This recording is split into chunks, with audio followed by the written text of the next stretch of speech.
welcome to what we are hopefully tentatively calling Showtimes, because, you know, branding's important, and this is my channel. I am Sean. I typically review games, but today I'm here with my good friend Jerrad. What's up, guys? Formerly of Ninja Mafia Entertainment. We are here to discuss movies and TV shows, and I figured what better one to start out with than the TV show that is just absolutely spellbound a nation. We're going to talk about Cloak the and Dagger. Oh, yes. The Runaways. Yes, both of those and more. Both Season and more. 3's coming out. But no, we're talking about the Mandalorian. So a good McClunky to you, Jerrad. I try. I do what I can. Good. Presumably that is when you explode spontaneously, because I, as the hero, would never actually shoot you preemptively in self-defense. And if I did, I would ninja dodge my head away as you shot first. But fortunately, we're not here to talk about that act of stupidity. We're here to talk about other, hopefully not so many acts of stupidity. So far, this show's been pretty darn good as far as shows go. The Mandalorian has really kind of reversed my opinion on Star Wars in its most current era and phase. I mean, we're 4 episodes deep without a lightsaber. That's over 2 hours, Sean. It is. That's the longest that it's ever been without a lightsaber on screen. Not even the original trilogy can boast that claim to any of them, as far as I know. No, I think Solo almost pulled it off, but at the very end, they had to have Darth Maul. Did the holiday special have a lightsaber in it? That god-awful piece of garbage? I don't know. I don't think it did. I don't think so. If there is, then future me will cut this in and make us look like assholes. But okay, so let's go ahead and run down this. Future you, yes. Yeah. There's future me sitting in Palpatine robes, sitting there. Yes. Put the clip in. I actually watched something yesterday where it was a TV show. It was their Christmas episode, and they had to they were doing a Christmas thing for a TV station, and he's like, I have to reproduce the 2 greatest Christmas specials ever. And he said one of them was the Star Wars Christmas special. I was like, I wish I could go through this television and slap this person right now. Oh, the Star Wars holiday special, the evil gift that just keeps on hurting, no matter how much you really never seen it until do not you made want me that watch to be. it. That's a video on my channel that it is hasn't. It is shameless little plug there for when we did videos on my channel back in the day. It's been like a year. It has. But we are not here to talk about your failings or George Lucas's failings in Star Wars, which are many. Oh boy. Yeah. Midichlorians. Oh, it goes way before that. But we are here instead to talk about good Star Wars, i.e. The Mandalorian. Now, just to give overall appeal of how we view Star Wars in general, I am a much bigger fan of the original 3 movies. That being said, the newer movies I have found to have good points to them. Overall, I don't really enjoy them too much. So I was born in the weird time when the re-release of the first 3 came out. You were born in the Dark Ages. Well, I had the time before the originals. Where they basically just went in and added a bunch of dumb stuff, like a head on the Sarlacc pit and stuff like that. But there wasn't that many changes. Whoa. Are you trying to tell me that the singer in Jabba's palace was not an absolute necessity? Oh my God, I forgot about that. Yeah, I was born in that. I had seen them unedited because I owned the first one, A New Hope, on VHS, and my family members owned the others. But I could really, A New Hope, I could probably quote it word for word. It's a damn fine movie.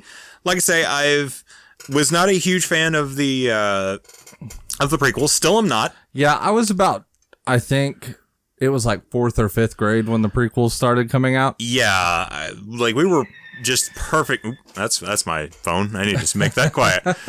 We were in that perfect age bracket where like we should absolutely be head over heels for that shit.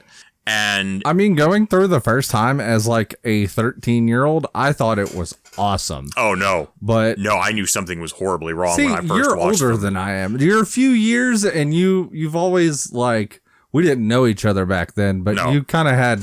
You grew up with more like exposure to this kind of stuff. I grew up in a about 5 to 10 years before when everybody else was enjoying stuff. I enjoyed stuff from the decade previous. So yeah, I was very young and I was very poor. So dude, I was not exactly the rich kid on the block. I mean, I didn't experience cable television for a long time. I was in like the 7th I didn't grade. actually get dial-up internet until I was almost 16.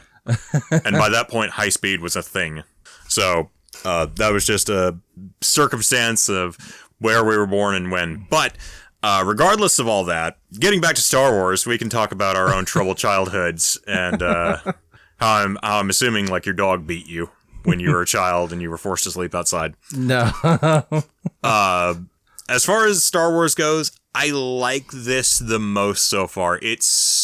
And I figured out what it is. It's because it distances itself from Star Wars. I don't know if that's actually a word I just said, but I'm going to go ahead with it.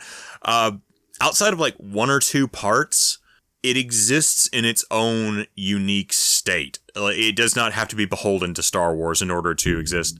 Star Wars episodes 7 and 8 very much require Star Wars to exist. Rogue One, Solo require all the other Star Wars to exist. Mandalorian, not really. so much. There's like 1 or 2 themes that overall have not been super important to the grand plot. And most of the stuff that we've seen has been throwaway stuff. And most of the throwaway stuff, I'm like, just get it out of here. I don't want it. Well, the biggest thing in the show that you needed to happen was Return of the Jedi. Yes. Because this takes place after the Empire's fall.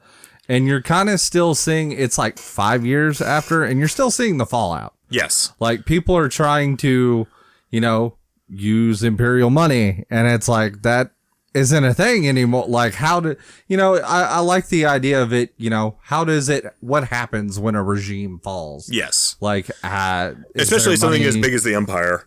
Is their money any good anymore? Does Right. you transfer? Like, how do you go about, getting your riches back, basically? Yes. If you're I don't know what they call it in Star Wars, but if you're like a billionaire and you were a billionaire in the Empire, what happens to your money? Right.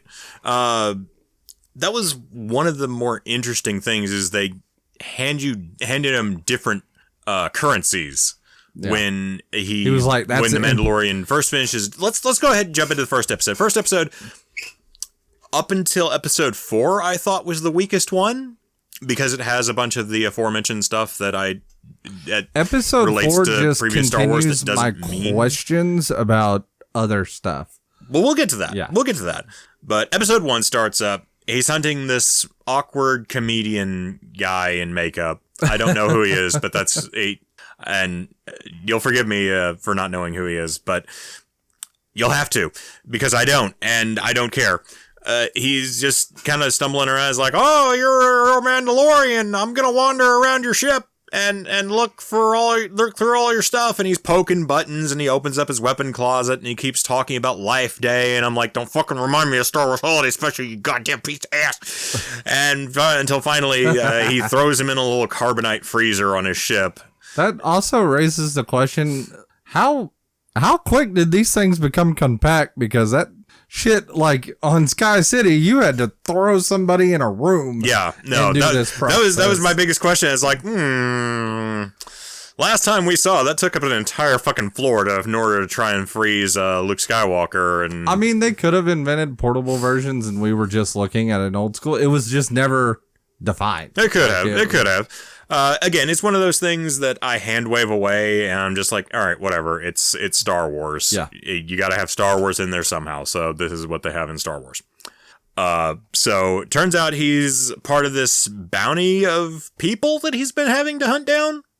Because you then see people unloading other carbonite pods off his ship. It's basically the planet he's going to is like a bounty hunter outpost. Yes. Like they're like a bounty hunter group and they get these pucks that they're basically wanted posters. I have so many questions about bounty hunter tracking, and I apologize if my chair squeaking is being picked up. I have a very squeaky chair. I need to oil it. But, okay, so getting back to that, that's very important because once they take their bounty, which effectively is the bounty hunter method, you walk up, you present them with the wanted poster and be like, dead or alive, you're coming with me. Or whatever bounty hunters say. I don't know. What does Dog the Bounty Hunter tell his quarry? You skip bail, brah. Don't run so fast. I have diabetes, I think. You skip bail, brah. I can't use a real gun because I'm a former convicted felon. Here's some mace in the face. I'm 40 years old. I have a mullet, and I'm telling you, brah. I should tell you everything about my life choices. I'm Dog the Bounty Hunter. I'm trying to be Hawaiian when he's not. But, they get they're called tracker fobs. Well, no, there's the pucks, and then we find out later there's a separate fob device. Yes. You get the little wanted puck. I keep wanting to say the hockey puck, but you get the wanted puck. The puck is basically a wanted poster. Yeah, it just has a little hologram that says this person's wanted for X amount of dollars or whatever they credits. But you also get this little box that has a couple of wires soldered together at the top and a light that blinks that points you towards your that's objective. Only for the certain one that we find at the end of episode 1. No, he has it at the beginning. No, he had the pucks for all the rest of them. Yeah, the guy gave him the little fob thing for... No, he has it at the beginning. He's walking around the ice planet and he's looking down and he's like, oh, my thing's blinking. I guess it's this way.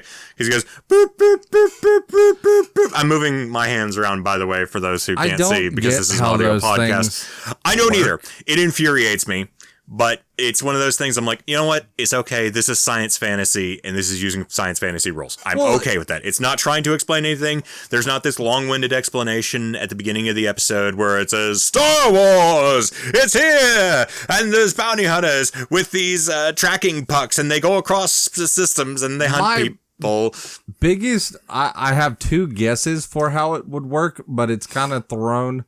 The first one is thrown off by the end of the episode. Like, It could be that these guys are escaped criminals and they have tracking chips in them. Well, like a dog? Yeah. Oh. But I don't think... I never thought of it like that. That's really clever. But, I mean, you could... The only reason I don't think it would work like that is because you could pay somebody to take that out. And the thing he's hunting it and finds at the end of the first episode. We can spoil it. Everyone knows. It's Baby Yoda. Yeah, he's hunting a Baby Yoda species. There's no way that there could be a tracking thing in that. Oh, you never know. Somebody might have been keeping it around, and he very much seems to get out of places, and his parents were just like, you know what? I'm not fucking with this anymore. There. The only other thing I would have is it tracks genetic markers or something like that, but maybe. They don't really explain it. No, nothing's explained, and I don't have a problem with that. I have 0 problems with you not explaining things in Star Wars. As a matter of fact, the less you explain in Star Wars, the better. I still don't remember him having a fob for the other guy. I'll have to go back and watch. You'll have to go back and watch it because this is an audio-only podcast, and I'm not going to put in visuals. I'm sorry, future Sean, for asking you at the beginning of this to put in video that isn't going to be in here. So anyway... he goes to Carl Weathers, and in my mind, every time I see him on screen, I keep expecting him to walk up and somebody to shout, "Done!" and then meet with a hearty handshake that looks like 2 giant slabs of steroids are just pumping against each other. But turns out he's like the handler for the Bounty Hunter Guild. Yeah. And gives him payments and jobs and tells him to go meet with this group of shady individuals in a building. And it turns out he meets... like remnants of the Empire. Yes, led by Werner Herzog. who looks at the Mandalorian and says, "Go and hunt this little baby Yoda thing, and I will make a documentary about its species and the futility of its existence in this universe." And here is, like, ahead of time, here's a little block of metal. Yes, he gets this stuff called Beskar steel, which is apparently what the Mandalorians make their armor out of. And also weapons. Apparently it's just like high grade. I'm guessing because he starts the show out with like kind of this just pieced together outfit. And he gets a shoulder pad made out of the first bar about the size of your hand. Yeah. And he promises him, he's like, I have many more bars of this very special Beskar steel that I took from a derelict spacecraft orbiting high in the cold, cold reaches of space. I just want to know, like, how is this metal worth that much? Like, why would you go do a full bounty for metal? Like, well, apparently I don't understand it's blaster proof to a point because he gets shot in a couple of scenes and like they glance off of him and he's like, oh shit, I'm glad I'm apparently bulletproof.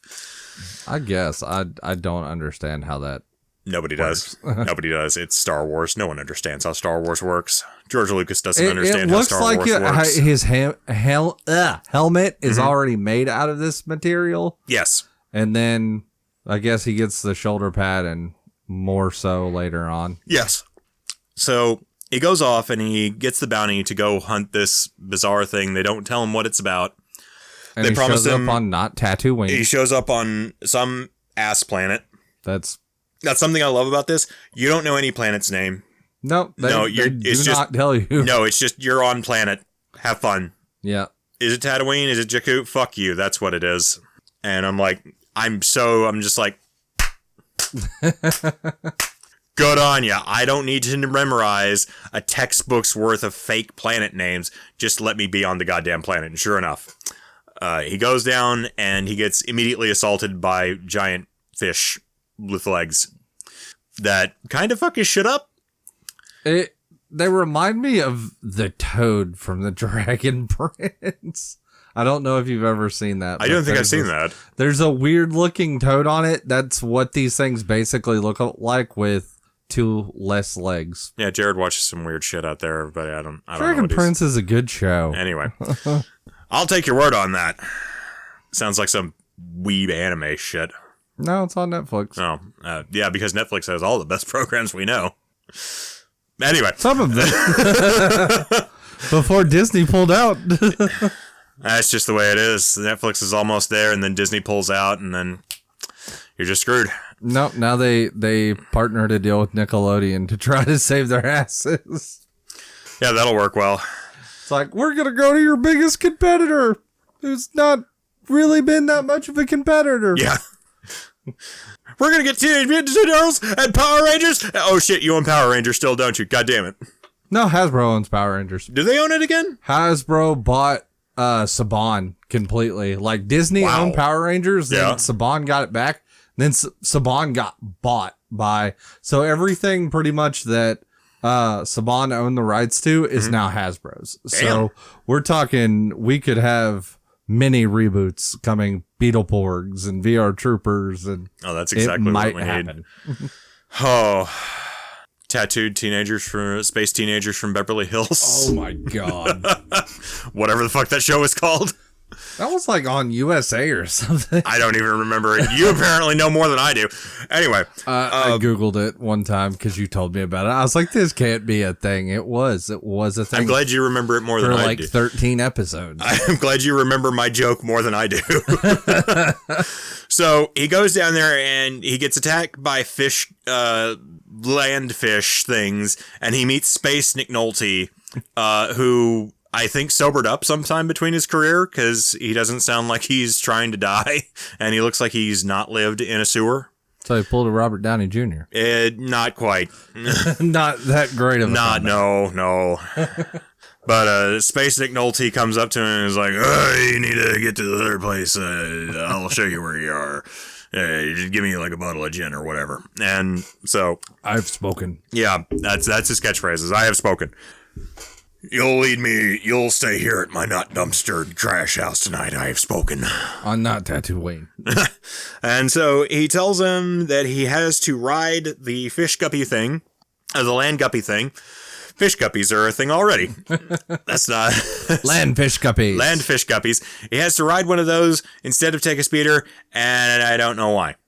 Like, it's never made clear. Like, the closest I can think is because they have to hop over large cracks in the land. You see other hover devices working. You do, on this and I don't know planet, if it was because it's like the those little hover trailer that was hooked to yeah. the fish guppy thing in episode 2. Something like that. Yeah. But best guess I can figure is because those make a lot of noise, and I guess these things don't. Maybe because they were sneaking up on a compound. They were. And even though that got blown to shit. Yes, by Taika Waititi bot, who walks out and tries to self-destruct a and lot. apparently, like, we find out later, the Mandalorian does not like droids. He doesn't like them. I'm okay with that. Did you see Solo? They're horrible monsters that need restraining bolts on at all time, or they start destroying things. I mean, did you see the flashback scene where droids killed his entire family? Yeah, that too. Okay, fine. But still, I think my point remains valid. One incited a riot. The other did what it was supposed to do as a soldier. Let's just say that. So he teams up with this IG. It's supposed to be resemble the IG-88 thing, the droid they made out of metal tubes and a couple of coffee machines and espresso head, because that's what they had lying around the studio to make a science fiction droid. That's one of the things I kind of like about this. Somebody on Reddit actually posted one of the things they like about this is it gets back to the idea of gluing science fiction shit onto just regular boxes and stuff. And that's what Star Wars has always been best at. And this is very much gluing sci-fi looking shit onto boxes. I mean, that was the whole dumpster scene in A New Hope. It was just like random cords and shit in a dumpster. Sure, this is science fiction. Look, we're in a giant metal room. Isn't that sci-fi? Ooh! So they blow through all the bad guys that are guarding this compound. Except Taika Waititi bot keeps trying to explode. Yes, he tries to self-destruct because he's surrounded. Initiated. Yeah. And then they find Baby Yoda. Which IG-88 droid Taika Waititi bot immediately tries to kill, because I guess droids just like killing. I don't know, but he then pulls off a weird move that he doesn't. Is it possible? He doesn't move. The camera pushes in on his face, and he doesn't move.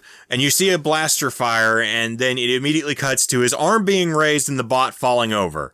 And I'm just like, maybe it's just because Pedro Pascal is that amazing. He might be. It may be. So he meets. Oh, excuse me. Had you on there? He meets Baby Yoda. Yep. And that immediately starts us into episode 2, where he's escorting Baby Yoda out of the Warlord compound, wherever they are.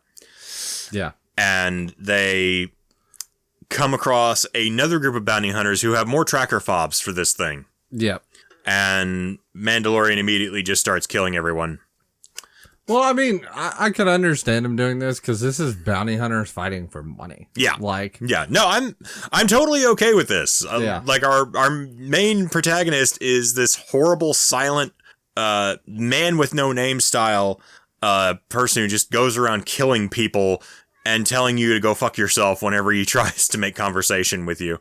Pretty much. It's kind of, the show is made like where his morals and stuff lie, kind of very questionable. Yes. Well, we'll get to that. That happens mostly in episode 3. Yes. But he goes through and he gets back to his ship and Jawas.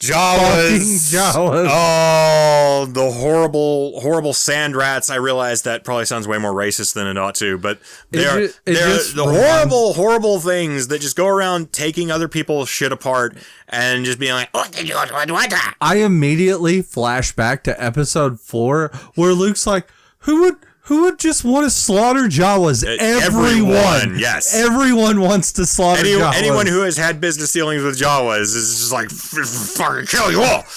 Pretty much, like, this guy he kills like a 5 or 6 of them. Yeah, he starts running after the sandcrawler, and he hoofs it up to it, and he lassos his way up, and they start throwing shit out at him. He snipes a few, like, before the thing takes off, and then they all get in the sandcrawler, and he takes off after this thing. They eventually overwhelm him and use that little shotgun that they used on R2 in episode the first movie. Yeah. And lets him fall over the side of the ship. Look at you with your fucking big brain Star Wars knowledge over there. I have seen episode 4 so many times. I've seen episode 4 probably over 100 times. It was my favorite movie as a child. I'll not debate that. Episode 4 is definitely my favorite of the movies. I will agree that episode 5, Empire Strikes Back, is far and away a more technically and just overall better movie. Yeah. But as far as a self-contained springboard, episode 4 just nails everything for me. Yeah. But episode 4 was like my favorite movie. And yes. I could literally, I wore that VHS tape out. I could literally quote the entire movie before all the reshoots. Oh, yeah. Before all the extra shit added in. Like now they went through and on Disney Plus and they added McClunky. Yeah, I don't understand that at all. Like just as like then before, you clearly don't understand the genius of George Lucas going through because that's Greedo's battle cry as he's sitting there. That's why Han knew to dodge his head to the side at the last second, and Greedo's just sitting there, McClunky, and Han Solo's thinking it's like, oh shit, he's gonna pull a blaster on me and shoot me. I need to move my head super quick. Activating reflex skill. Weep! I don't understand it, but whatever. Then you are not destined to understand the ways of Star Wars. There's a joke on a video where it's like, yeah, George Lucas just sneaks in here sometimes and makes edits to the original. It would not surprise me at all. He just breaks in and does it. It would not surprise me at all. You can't stop it. But as we were saying, stop. Go away. Sorry, cat interference. We get to the point later. He gets found by Nick Nolte again. Yep. And he tells him, is like, I'm fucking gonna go kill a bunch of Jawas, and I'm just like, yes, all right, murder. This is what I signed up for. I signed up for a lot of killing in this show about bounty hunters. And I guess that they can just kind of do whatever they want because it's, you know, it follows the Avenger rule pretty much, where it ain't human blood. Fuck it. Oh, that's movie logic in general. I mean. That's why, like, Men in Black, the first one, you have a whole bunch of people getting just absolutely exploded and destroyed all over the place. And because it's not human blood, it doesn't matter. It doesn't matter. You can keep a low, like a PG-13 rating because it's not human blood. Yeah, that is 100% a thing. That is 100% a thing. But yeah, he goes through and he travels with Nick Nolte, who talks to the Jawas, and this is something I very specifically remember seeing is Jawas don't want to talk to him. It's like, yeah, no shit. They stole my shit and now I'm here to kick their ass. And he's like, no, you just leave it down there beside my bottle of morning gin. Leave your blasters and stuff. And he's like, fine. And he sets the blaster in the little hover sled and like next to Baby Yoda. And my first thought that ran through my head is Baby Yoda's going to start blasting people with this and it's going to be amazing. It'll be great. We don't know the intelligence level of this thing either because I'm assuming it's a child. It's supposed to be 50 though. It's a child. This would put it there before the start of a Phantom Menace. Like this thing is that old. Yeah, well, Chewbacca's supposedly like 500 or some shit in New Hope, so I don't fucking know. It's reverse dog years or whatever. I guess, but that brings me so many questions about the Yoda species, but we'll never get an answer because there's only 3 of them in canon and 2 of them are dead. Yeah. Because you have Yoda, Yaddle, and now this baby thing. Well, there's another one in KOTOR, but that's no longer considered anything, so. Yeah, there's a few of them in the Legacy series that is now basically when Disney bought it, they're like, oh, everything from there is null and void, but we're going to take some stuff and copy and paste it and say it's our idea, like Kylo Ren and Rey are basically Jason and Jenna. And it's it infuriates me. They're basically copy and pasted, except Rey is more unlike Jenna, but Kylo Ren is basically Jason. So all right. Keep your neck beard in check. There's no need to allow it to come out and strangle people. It just infuriates me. We're here to talk about good Star Wars. Good Star Wars. In with the good Star Wars. Out with the bad. In with the good. Out with the bad. Episode 3. The Mandalorian. Episode 2, Attack of the Clones. Just let it all out. Let it all out. I really blame those movies not on bad acting, but bad writing. Yeah, no, I think it's universally accepted by now that Lucas Hayden Christian can torpedoed. emote fantastically. They can. I believe that man was in pain, but his lines made him sound like a whiny bitch. Yes. There is no one on the face of the planet that can make the sand statement sound good. But, like I say, we are not here to talk about bad Star Wars. We're here to talk about good Star Wars. Mandalorian. And so he negotiates with the Jawas, and they start telling him to go collect the egg, and he's like, fine, I'll go collect your stupid fucking egg. You forgot the best part, though, when they're doing the dealings, and they're like, fuck you. He's like, how about this? And just clicks on a flamethrower. Yeah. That flamethrower has come in handy a grand total of once, but we'll get there. Every other time, it's just been there. Yeah, it's failed him more than it's helped him, but it really has. It's got this point across with Jawa's like, I may not have guns, but I will still burn you alive. Yeah. So they tell him to go find the egg, and he's like, fine, I'll go get the goddamn egg. And walks out, and he comes across this space rhino. Yep, basically. Yeah, and he fights it to the death. It fucks him up real bad. And then we see that Baby Yoda has the Force. Use the Force. Yeah, he lifts the rhino up and he's like, I don't know what the fuck's going on here. And then it drops it and he's like, oh, right, I have to kill this thing before it kills me. And jabs it in its jugular and kills it.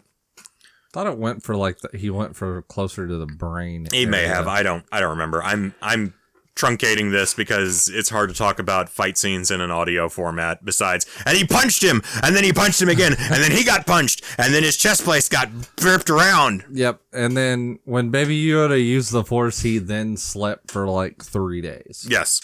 Which I can only presume that's kind of what happens when you use your brain to lift what I'm assuming is at least 600-pound beast off a good foot in the air.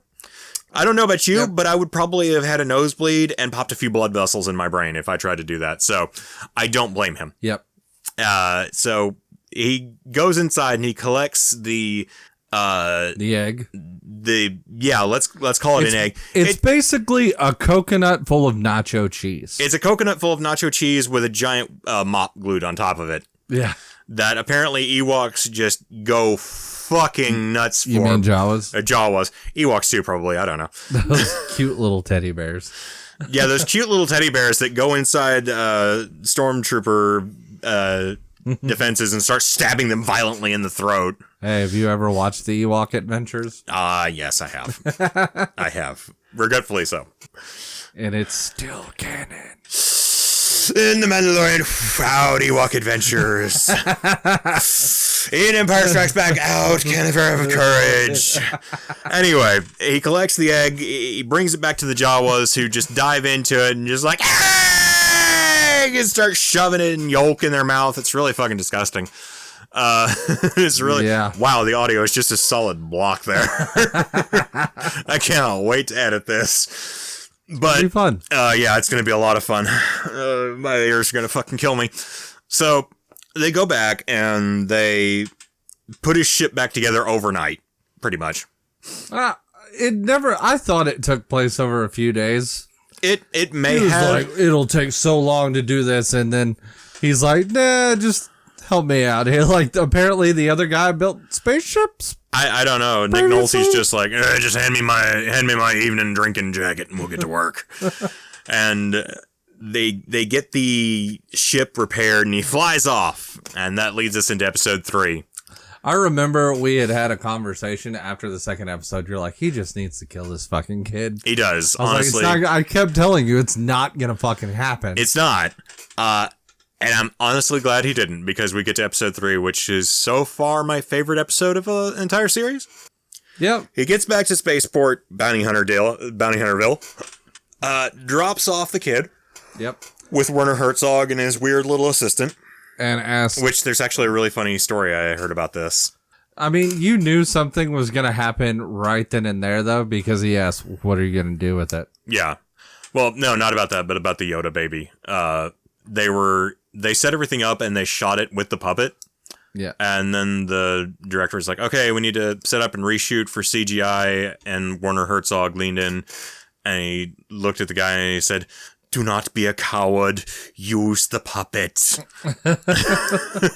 It's like a great convincing. He's just like, well, Werner Herzog says I should use the puppet. I guess I should use the puppet. I miss puppets in Star Wars. They were fun.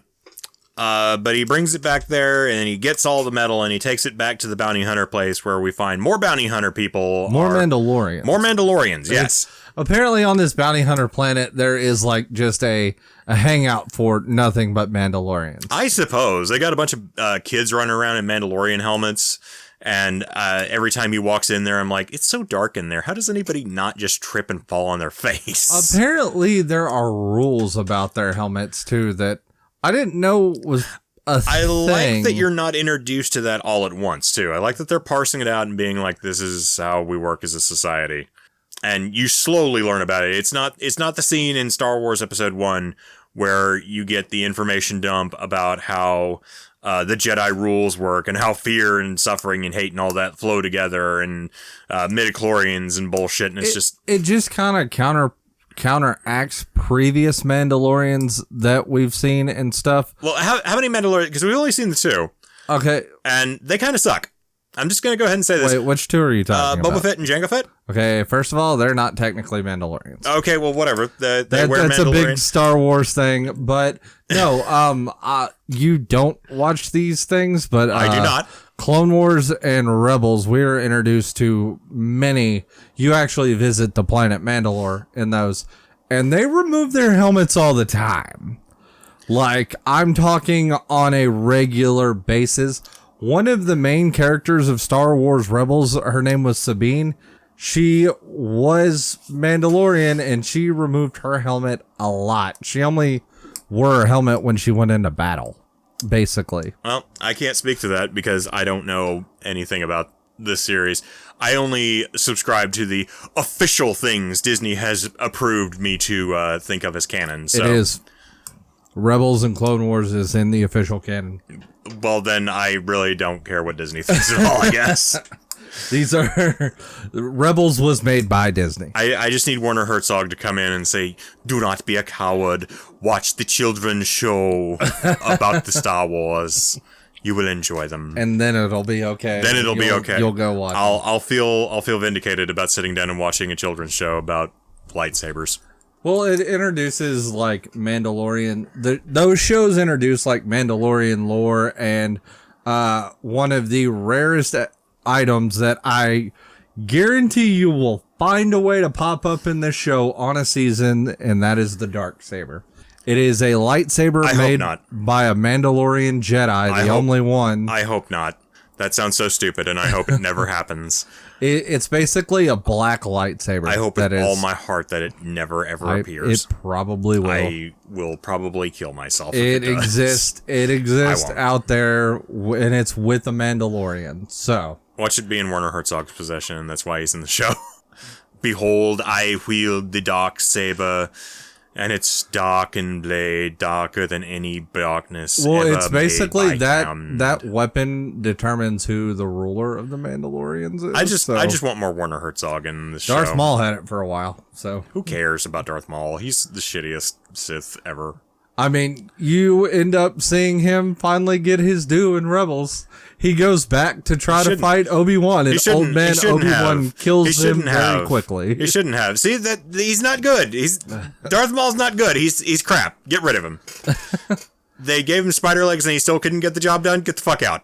I mean, he did a lot in Clone Wars, but in his whole point in Rebels is where he is trying to seduce a new Jedi to the dark side, but he doesn't like Harvey Weinstein. He doesn't like the dark side either, so And then he eventually tries to go and exact revenge against Obi-Wan. How does that work? Come to the dark side. No, I don't like the dark side. Good, neither do I. That's why you should come to the dark side. He's basically like in the middle.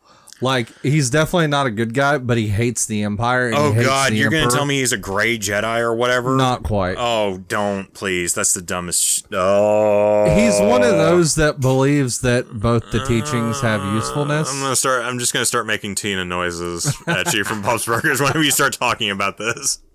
But Obi-Wan kills him. Okay. We're done. Anyway, I was just saying, if a lightsaber were to show up in this show, that would be the one. That would be the point where I hurl all of my things out, and I'm just like, I'm done with technology. Just let it die. It needs to go away.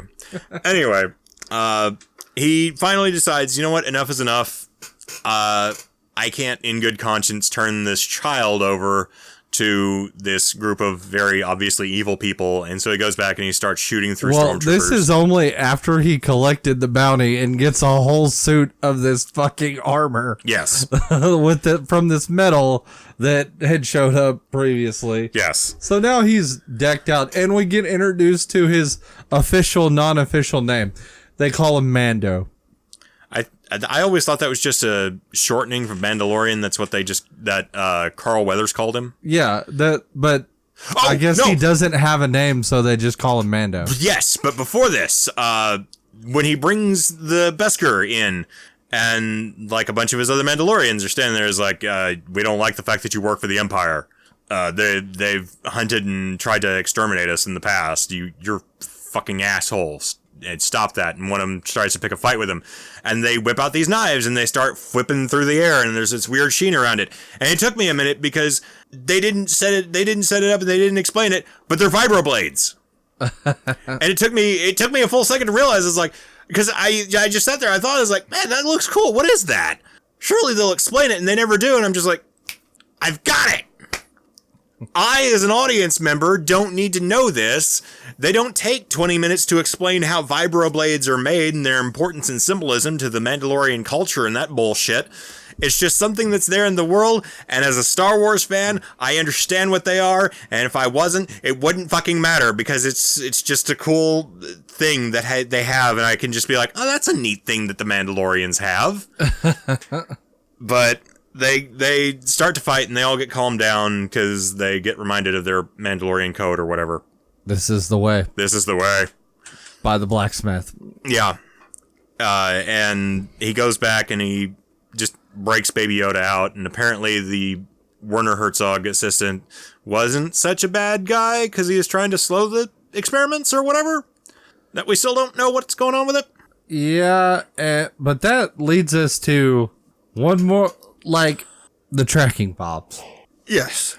They all become active immediately after he removes how them. the fuck do these things work? I don't know. And you know what? I don't care. This is one of those things Star Wars shouldn't have to explain. Star Wars is not science fiction. Star Wars is science fantasy. And anytime they stop to explain things in science fantasy, it sucks. It's just one of those, though, like, okay. I don't need to know how this works. How do you... All I need to know is that it leads them to their target. Yeah. That is all I need to know for science fantasy. It's perfectly all right. It's like magic tracking. It's like, how do you know that it's the Gremlins rule? How do you know that it's always after midnight? How do you not do that? How do you feed them and they'd be okay? It's always after midnight somewhere. What if you're on an airplane and you cross daylight savings time? Exactly. Stuff like that. And it's like, this is stuff I don't need to know. Stop asking it. And I immediately jettison that as shit that is not relevant to the show. It is a narrative shorthand that shows you what is going down, and I'm like, okay, now I know. Let's get on with it. So he breaks the child out of jail, and this is kind of where you get the turning point. Is like, okay, so Mando apparently is not the cold-hearted killer that everybody takes him for. He's obviously got conscience. I'm super sorry about the chair groaning and squeaking, everyone. I promise I'm trying to mitigate it as much as possible. I don't even know if it's picking up. I hope it's not, but it probably is. And he goes through and he breaks the child out and he steals him, and Carl Weathers is there with all the other bounty hunters on the planet, and he's like, "Give it up! I'll betray you as fast as I betrayed Schwarzenegger." and this is the point where they have their little shootout, and all his Mandalorian buddies ride over the ridges, jetpacks on fire, blasting down everybody around them. And the guy who was fighting is leading the charge against them because he's like, you know what? He's fighting against the Empire, and I'm okay with that. He stood up for his ideals, and I respect that. And I'm like, good on you. And they have a little nod to the Rocketeer, where the Mandalorian's flying in his ship, and his friend flies up and he salutes him, and it's like directly out of the Rocketeer, and it's one of my favorite shots ever in this series. It also just makes you realize like how badass Mandalorians are, because you had like roughly 20 against a whole city of bounty hunters, and they lost very quick. Like one guy was holding his own, and they were just decimated by like 20 plus. Yeah, Carl Weathers survives by luck by getting shot in his Beskar plate. But I like that they are portrayed as very, very, very skilled, but not Ubermensch style like the Jedis. They are not the be-all, end-all in combat. Yeah, they're not gods. No, they're just really, really fucking good. And like circumstance is what got him as far as he did. He jumped in the back of the little hover tram and zapped the R whatever unit to make him go forward until Carl Weathers shot it in the face and brought it down. And then he was actually in trouble. He was like, shit, I can only take out so many of these guys. That makes me wonder if he's actually going to get a jetpack later, because that would be awesome. It would be interesting. It'd be like RoboCop 3 when RoboCop got his jetpack. What? Why did you have to bring RoboCop 3 up? Because you were too happy. You were too happy. I had to bring it down. Oh, I had to bring you down somehow. And I thought the quickest I could was RoboCop 3. The one they couldn't even afford Peter Weller back, so they replaced him with some schmuck. So that leads us into episode 4 when they escape and they go off to another small planet, which, like I said at the top, I think episode 4 is my least favorite because it relies heavily on happenstance to advance the plot. It seems like a bunch of things were written backwards from where they needed them to be so that they could just get them to that spot. Rather than allowing Jon Favreau was tired and... Well, this one wasn't Jon Favreau. This was Bryce Dallas Howard who directed this one. I think Jon Favreau wrote the entire series. He probably has, which that concerns me a lot because he's been really adamant about how he wants to bring back the Star Wars Holiday Special. God, fuck it. Yeah, I'm just like, John, stop, please. You directed one really good Iron Man movie, and so far The Mandalorian's been great, but your talk about the Star Wars Holiday Special has me concerned. I think any talk of the Star Wars Holiday Special should have everyone concerned. Unless it has B. Arthur in it doing a song, I'm out. We're going to get another one with like Rey and Finn, and maybe Daisy Ridley will be so coked out this time that she'll almost fall on her face. Actually, no, because technically Finn would serve more as the Princess Leia character. Yeah, he would. so it'll be John Boyega just coked out of his mind. He'll be blitzed out of his mind in that little water suit that he woke up in episode 8, just wandering around. Squish, squish, squish, squish, squish. Ray, where is everybody? Let me go find my gay lover Poe. You really don't know who he goes more towards. No, you know what? We can discuss that at a later point. Oh, yeah. We can discuss that at a later point. But that's a topic all by itself. Yeah, Mandalorian lands on this planet that gets ambushed by a whole bunch of marauding warlord people. Get it opened up. It just drops to the planet in this little village, and then space Amish people. Yeah, and then they immediately get robbed by other monster animal. My immediate thought is, how much do you suck as a space marauder group when the only people you can successfully hit are the space hippies that got rejected from Star Trek Insurrection?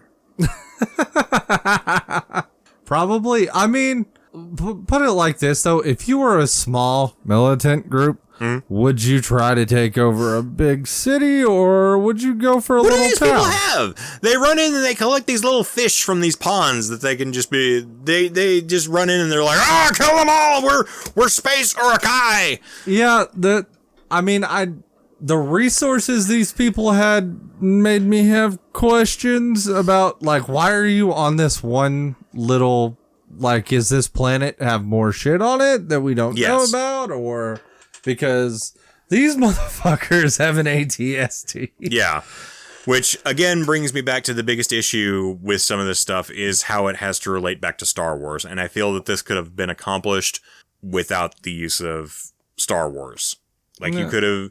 It's done a really good job creating things that don't have to be beholden to Star Wars. Like, you didn't have to have a whole bunch of... You didn't have to have, like, a Naboo cruiser or whatever that the Mandalorian flies around in. You didn't have to... You honestly didn't need the Empire for... an entire episode. Nearly, I think they've made a grand total of like 10 minutes worth of appearance out of a 2-hour series so far. Of Empire? Of the Empire. Well, I mean, technically the Empire isn't a thing, though. It's right, just, but if you were to do so, like by how like episode 7 and 8 have, then the Empire would be the bad guy. Because that's just what it is. That's Star Wars. Empire is bad guy. Have Empire be bad guy in this. And they haven't. They've been about 10 minutes worth of everything, and everything else has existed as fringe elements for what's been happening in the series. I kind of want to know at what point do the stormtroopers upgrade their helmet so they can actually fucking see out of them, because it definitely isn't in this. Not yet. But God, the fucking stormtrooper helmet. Those are dicked on so hard. They're even dicked on by clone troopers in Rebels. Like, there's like a handful of clone troopers. You keep trying to get me to watch Rebels. It's not going to happen. Man, there's a handful of clone troopers. Quit trying to make me watch Rebels happen. It's not going to happen. I don't want to watch it. It's 4 seasons of good. Don't care. Not watching it. I really think you should, but that's my opinion. Not until Werner Herzog tells me to not be a coward and to watch it. That's how it's going to happen. So I have to find this man, pay him ungodly amounts of money just to pay him to come to Arkansas and tell your ass to watch Star Wars Rebels. That is exactly how that's going to have to work. And then I'm going to get his autograph afterwards. Be like, okay. With as much money as I will shell into that project, I will probably get left. Cheryl will just be like, what the fuck, Jerrad? What did you do? He's like, look, I had to make Sean watch Star Wars Rebels. He said he wouldn't unless Werner Herzog told him, so I had to go find Werner Herzog. Just leave a goodbye note one day. No, there's not even going to be a goodbye note. She's going to be like, oh, fuck this idiot. I'll be like, hey, man, watch the kid for a month or two while I go find this guy and figure out how to get him to make Sean watch Star Wars Rebels. Oh, man. So that's on my bucket list. There you go. So Mandalorian goes off and he comes across this other village full of people, and he apparently notices somebody sketchy. Well, it's not a village. He's in like a restaurant. It's like an outpost or whatever. Yeah. And he notices somebody sketchy who she apparently turns out to be a shock trooper for the Empire. Rebellion. Oh, is it the Rebellion? She was a shock trooper for the Rebellion. Okay. This episode really had me kind of iffy about it because it really irked me a little bit because it starts out basically doubling the Mandalorian's dialogue amount within the first 10 minutes, more than he had said in the entire previous 3 episodes. He doesn't talk a lot, but it works. He used to not talk a lot. In this one, he's like sitting there going, "It's like, how's the weather? How are you? How do I get here?" And they go off, and he meets up with the lady shock trooper who apparently got a bounty put on her head by somebody, and she's on the run. No, from what I understood, after basically they took down the Empire, it just became a lot of political bullshit, and she left. Okay. Where she was like, look, I helped bring down the Empire, but you're now kind of turning into the Empire, so I'm out. Yeah. Okay. No, I get that. I see it now. That's how I took it anyway. Okay. It probably is. Like I say, I kind of spaced out for a little bit because it was a lot of the Mandalorian talking to Baby Yoda. And I'm just like, don't talk to Baby Yoda, Mandalorian. Just be cold. Well, it's mostly like, don't do this. Be quiet and be cold. Stay and there. then Baby Yoda just immediately pops up beside him after he tells him to stay put, and he makes his way down the stairs. You figure you would have heard a small smack or something as Baby Yoda fell off the ledge there. I'm still wondering how this species works as a species. Like, do they just hit a point where they rapidly grow in a year, or like, you know, you have a 50-year-old child with you. Yeah. Well, by the point they hit like 90 is when you're going to get into teenage rule area. So you have this 90-year-old who's sitting there and they're going, yourself, you should fuck. Off my case, get mom. It makes me wonder to the point, like, how they deny the Force exists. How long is he going to travel with Baby Yoda? Until the end of the series, or the end of this season, I guess. I don't know. Well, I mean, you know the thing can use the Force. Yes. You know it's Force sensitive. We have no idea what Yoda's home planet is, so we don't know a place he could take it. So he would either have to get lucky and stumble upon this planet, or he would have to go find one of the 4 Jedi in the galaxy. That's one of the big concerns I have about the implications of this episode, because long story short, him and former rebellion chick team up and they stop the evil warlord people. He tries to leave Baby Yoda at this little camp, but a bounty hunter shows up like at the last 5 minutes, I think. Because word got... So that really makes me wonder, do these tracking fobs work planet to planet, or when you land down, it goes off and it's... I don't need a full explanation. You point it in a direction and it goes beep, beep, beep, beep, beep, beep, beep, beep. You are like you point it in space and it goes beep, beep, beep, beep, beep, and then you get in space and you point it around. About an entire fucking galaxy, though. Well, yeah, like, that's why you point it in a direction and you wait for it to go beep, beep, beep, beep, beep, and that's when you follow that direction. Yeah, but you're talking jumps. It's just, I don't need a full explanation of how it works. I just need... Well, see, this is where Solo stops making sense because we got the introduction of space gasoline, and that doesn't make any kind of sense because apparently that's like fuel's expensive, and it's like, how the fuck are you tracking these people? Anyway, that's beside the point. But it realizes him to... It brings him to the point. It's just... Which I don't understand why he didn't understand that it was the Baby Yoda thing that they were tracking. I mean, he understood it. It was one of those, you have... But he knows that they're being tracked. Yeah, but... So he goes to this planet because he thinks it's secluded enough and word won't get out of what happened. And it is a small enough planet, and this is a minuscule skirmish compared to other Star Wars shit that has happened. Right. How does word about this get out? Like, you have basically killed all the people that could have ran and told somebody. Yes. And these little hippies aren't fucking saying a word about it. How do people know about this? Again, I feel this is like the weaker episode because I don't think we're going to get an explanation. Like, how do you have, do they have space Facebook and some, these badass Mandalorians killed a bunch of Ravengers on a fucking place. They just have MySpace. I mean, it is a long time ago in a galaxy far, far away. Who do you think? Space MySpace. Yeah, Space MySpace. You have to go to somebody's page particularly to see that this happened. That's how they track them. They track them through their MySpace page. That's what's in the tracker fobs. It just blows my mind how quickly we moved from. So I was watching a show the other day. Season 1, they actually mentioned MySpace. In season 2, they're like, that bitch still has a MySpace. Fuck her. And it was like, damn. I feel old. I remember when that was new. Me too. And it was just like, God, I forget how old shows like this are. Like, you could start a show and then not even think about it, but like they just keep making jokes in this show that Cheryl got me to watch. And like, they were making jokes about the iPhone 5 and I'm like, fuck. How does it feel to have grown old enough to watch everything that you love burn down and become just a repetitive joke for TV? Oh man. It feels good. The iPhone 5 has this new feature. I was like, God, fuck, I am old.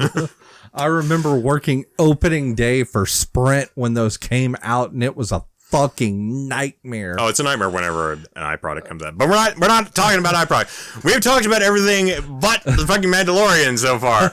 Well, I'm just, Anyway, Mandalorian, Jerrad. Focus on the Mandalorian. How does word like this get out? They used their space iPhone 5 there, and we tied it all back in. On their space MySpace. On their space MySpace, they got on their space iPhone 5 and used their space MySpace to tell people that Baby Yoda's hiding out on this planet. And it just makes me wonder, like, basically, this guy has two options as far as I'm seeing it, because he's already tried.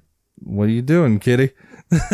She's rolling around. Just ignore. Okay, so you have basically three options, and one of his options has already shit out, basically, because he tried to find a remote planet just to drop this kid on. Yes. So that was option one, gone. Yes. Because he knows they're going to track him no matter what. So option two would be to find this species' homeworld and leave him there, which... one of the biggest fucking mysteries, because we only have 3 of these things confirmed. Or option 3, they just start everything over again and they have Baby Yoda hiding in this abandoned outpost with this bunch of mercenary band, hoping somebody won't find him. See, but that would eventually... I've got it! What happens is time travel. That is one thing Star Wars has stayed away from. I would like them to happen. This is how it works, Jerrad. The Mandalorian time travels back in time, and he gives Baby Yoda to the other people. And it actually is Yoda. Yeah, it's actually Yoda. Yoda's from the future past, and then he travels back in time to the way back when. I don't think that's gonna happen. And then Mandalorian's gonna realize he fucked up. And then he's going to have to go back and I have to go back further. Well, so I say that I now have thought of another viable option. You could either find this thing's homeworld. Yes. Go to one of the 4 known Force users in the universe and drop Baby Yoda off, and you would have to give them to Luke, Leia, Ezra, or Ahsoka, which Ezra's lost in space somewhere. That's another Rebels thing. I know you don't know. I don't. But you could drop him off with one of those 4. Okay. Or you can take him to the Mandalorian homeworld. And, because a bunch of bounty hunters are not going to run up on a planet of Mandalorians. Jerrad, I think that idea is crazy enough that might be how we finish this out. Because that would be the only those are the only 3 really viable options I see, because he's already tried option 4, go to a desolate planet that's barely occupied and leave the kid there, because they will show up with these tracking fobs at some fucking point in time. So if that's option 4, does that mean that time travel is option 1 or 2? Time travel is off the table. I think it's option 2. We do not need time travel in Star Wars. Time travel is option 2. No, option 1 is the planet of Yoda people. Okay. Option 2 is Force users. Yep. Option 3 is Mandalore. Okay. So option 5 is time travel then. There's no option 5. Option 5. Option 4 was leave it the planet, but that's leave it to Beaver? Leave it to on a desolate planet. See, that's what's going to happen. He's going to time travel back to the mid-1950s, and he's going to give he's going to give Baby Yoda to June and Ward Cleaver and say, here, raise this. I don't give a shit. Nobody's going to come look for you in your stupid little sitcom He could just drop it off on Dagobah. Be like, here, there's a hut. Your predecessor lived here. Have a nice day. Yeah. Live here for the rest of your life in seclusion. Why not? That's how my dad worked. He just drops me off and go take care of something. I don't know why my dad's Nick Nolte now. It's either that, or I think at some point this thing will figure out somehow this species work.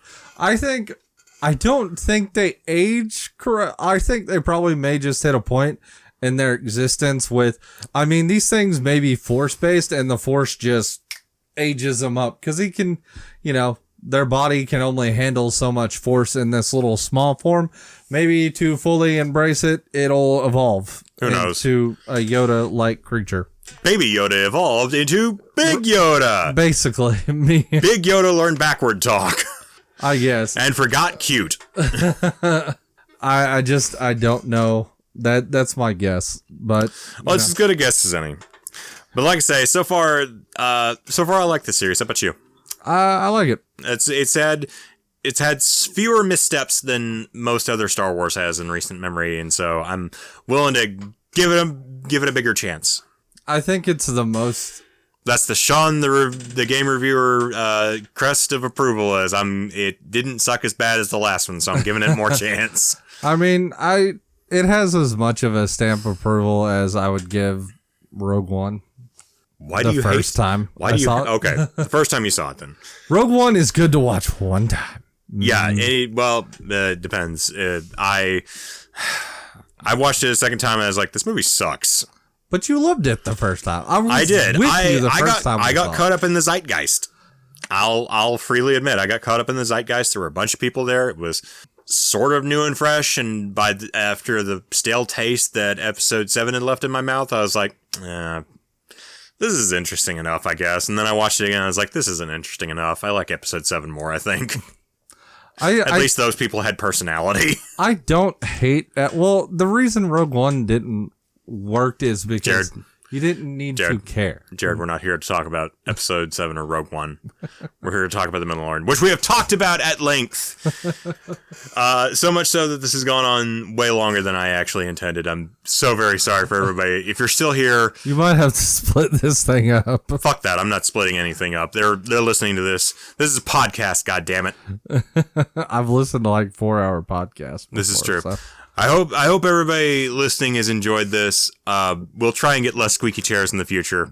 Well, next time we'll only be talking about a single episode. Hopefully. Maybe we'll skip ahead and just do the other half of season 1 where we watch the final 4 episodes. I think there's only 8. I thought there was 10. Is there 10? I think it's supposed to be 2. Maybe we'll do the final 6, and next time we talk about something, it'll be something entirely different. I don't know, we could do like 2, like 4, 2, and then 4 or 4, 3, and 3. Who knows? It's up to you. We'll see. Yeah, it's my show. It's my show. By God, I say when things get done. Well, thanks for listening along, everybody. If you still are, you're real troopers out there. We thank you very much. If you liked what you heard, leave a like, give a comment, share this video around, and just try and do everything in your power to try and make the algorithm think that we're actual people out here. Because it's a hideous abomination of technology and sins against God and man and anime, and we need it to succeed. We need to rebel against it. So and you talk about me on a tangent. Do your best out there to stick it to the man and like this video and share it around. And we'll see you next time, everybody. Later. McClunky, Jerrad. No.